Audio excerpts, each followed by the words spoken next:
Everyone, good morning, welcome back to my channel. আশা করি তোমরা সবাই খুব ভালো আছো, আমিও ভালো আছি। এই কনকনে ঠান্ডাতে এক কাপ ঈষদুষ্ণ জিরে ভেজানো জল দিয়ে দিনটা শুরু করলাম।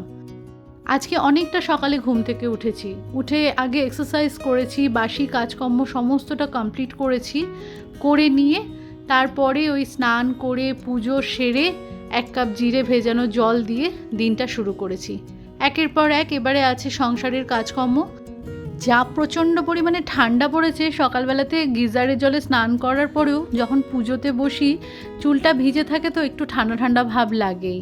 আর ওখানে প্রদীপটা জলে আগুনের সামনে চাদর টাদর গায়ে দিয়ে পুজোতে বসতেও একটু ভয় লাগে, তাই সোয়েটার পরে থাকি। আর সকালের দিকটাতে রোদটাও পাই না যে ছাদে এসে একটুখানি রোদ পোহাবো। তারপরে এই রান্নাঘরে এসে কাউন্টার টপ পরিষ্কার করে আগে ডিশওয়াশারটা আনলোড করেছি, ডিশওয়াশারে বাসনগুলো বের করে সমস্ত জায়গায় গুছিয়ে তুলে এই ঈষদুষ্ণ যখন জলটা খেলাম তখন যেন মনে হলো একটু ঠান্ডাতে কাঁপুনি ভাবটা কমলো।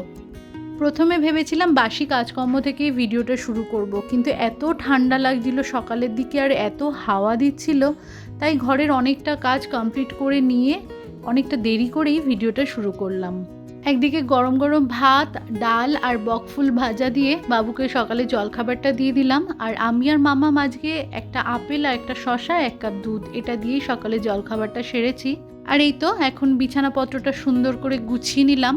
আর শীতকালে তো কম্বল ভাঁজ করার একটা এক্সট্রা কাজ।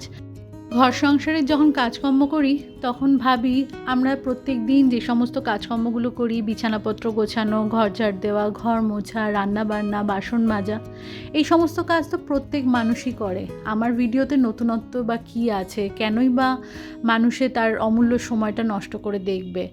তারপরে ভাবি যে আমার সংসার জীবনের প্রথম দিকে ঘর সংসারে কাজকর্ম তো কিছুই পারতাম না। এমনকি যখন বিয়ে হয়ে এসেছিলাম বাপের বাড়ি থেকে একটা ডায়েরি নিয়ে এসেছিলাম, যে ডায়েরির মধ্যে মুসুর ডালের রেসিপি থেকে চিকেন বানানোর রেসিপি সব কিছু লেখা থাকতো। বিয়ের আগে রান্নাবান্না তেমন করে কোনোদিনও করিনি।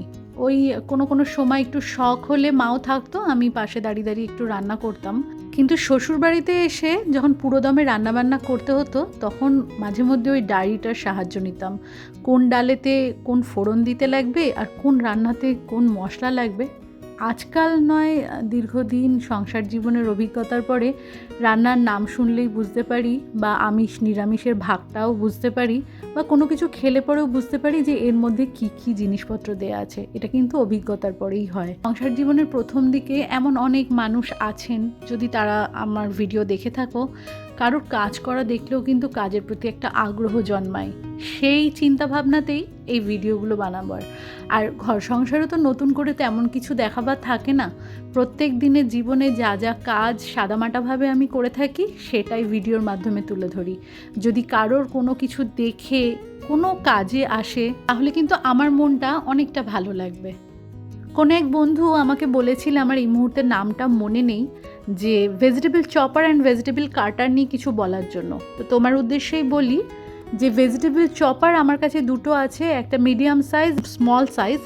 তবে মিডিয়াম সাইজটা আমার কাছে একদম ইউজলেস মনে হয়, ওর ব্লেডটা বারবার খুলে যায়। আমি পিজিয়ন ব্র্যান্ডটা ব্যবহার করি, মিডিয়াম সাইজটা আমার একদম পড়ে আছে। কিন্তু স্মল সাইজ যেটা আছে সেটা কিন্তু ভীষণ কাজের।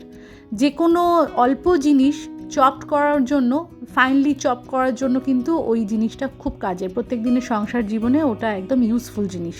আর ভেজিটেবল কাটার যেটা আছে তার মধ্যে আমি বেশি করে ওই আলু, গাজর, বাঁধাকপি এই জিনিসগুলো কাটি, ওটাও কিন্তু খুব কাজের জিনিস।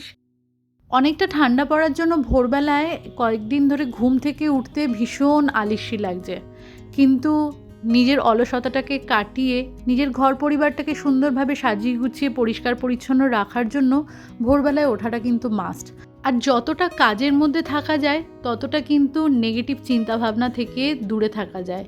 আর ঘরদোর দেখবে পরিষ্কার পরিচ্ছন্ন থাকলে ঘরের মধ্যে কিন্তু একটা পজিটিভ ভাইবসও আসে।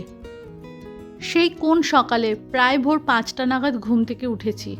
ঘুম থেকে ওঠার পর থেকে এখনও পর্যন্ত ননস্টপ কাজ করে চলেছি। এটা আমার অভ্যাস বলতে পারো। সংসারের কাজকর্ম যতটা সম্ভব একবারে কমপ্লিট করে নিয়ে তারপরেই আমি রেস্ট নিই। শীতের মধ্যে একবার যদি ঢাকা চাপা দিয়ে বসি বা একটু যদি রোদ পোহাতে বসে পড়ি তখন কিন্তু কাজে একটা অলসতা চলে আসে। তখন আর কাজ শুরু করতে মন চায় না। আর ওদিকে কি হয়, দুপুরবেলার মধ্যে যে আমরা কাজ কমপ্লিট করি সেটাতে কিন্তু দেরি হয়ে যায়। এক এক সময়তে মনে হয় যে একজন হেল্পিং হ্যান্ড থাকলে হয়তো অনেকটা সুবিধা হতো। পরক্ষণেই আবার ভাবি সে এসে তো খালি ঘরটুকুনি ঝাড় দিয়ে মুছে দেবে, কারণ বাসন মাজার জন্য তো আমার ডিশওয়াশার আছে। এটা ছাড়াও বাকি তো সংসারের খুঁটিনাটি অনেক কাজ থাকে যেগুলো টাইম টু টাইম আমাদেরকে করতে লাগে। আর একা হাতে সংসারের সমস্ত কাজ প্রথম থেকেই করে আসার জন্য স্টেপ বাই স্টেপ কাজ করা বলো, বা সকাল থেকে একটা পরিকল্পনা করে কাজ শুরু করা শেষ করা, প্রত্যেক মানুষের আমাদের ঘরে যা কার কী লাগবে সব দিকে খেয়াল রাখতে রাখতে এমন একটা অভ্যাসে এসে দাঁড়িয়েছে যে টাইম মেনটেন করে যদি কাজ না করা হয় সেটা আবার আমার পছন্দ হয় না। আর হেল্পিং হ্যান্ড থাকলে পরে আজকে 9টায় কালকে 10টায় একটা টাইমের গণ্ডগোল এক একদিন হয়েই যায়।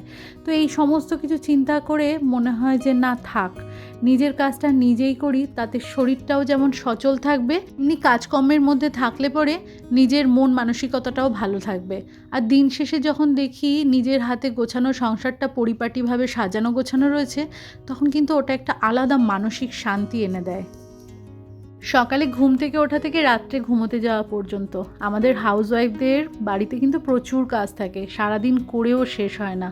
এক এক সময় মনে হয় এতটা সময় যদি বাইরে কেউ কোনো কাজে থাকতো তাহলে কিন্তু একটা মোটা টাকার স্যালারি মাস শেষে ঘরে নিয়ে আসতো। আমরা প্রত্যেক গৃহিণী অনেকটা ভালোবাসার সাথে কিন্তু নিজের সংসারে কাজকর্মগুলো কমপ্লিট করি, তবুও কারোকে শুনতে হয় যে সারাদিন ঘরে বসে আমরা কি করি। একটা ভিডিও যখন কমপ্লিট করি আর দিন শেষে যখন ভিডিওটা দেখি তখন ভাবি যে সকাল থেকে কিভাবে একের পর এক কাজ করে সময়টা পেরিয়ে গেল। যাই হোক, কথা বলতে বলতে আমার অনেকটা কাজকর্ম কমপ্লিট হয়ে গেছে।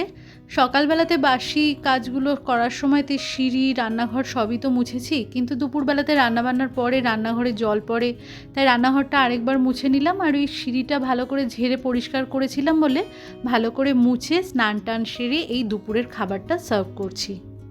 রান্নাবান্না শেষে গ্যাসটা কাউন্টার টপটা ভালো করে মুছে পরিষ্কার করে ঘর বারান্দাটা মুছে নিয়ে আমি গা হাত পাটা ধুয়ে জামা কাপড় ছেড়ে চলে এসেছি।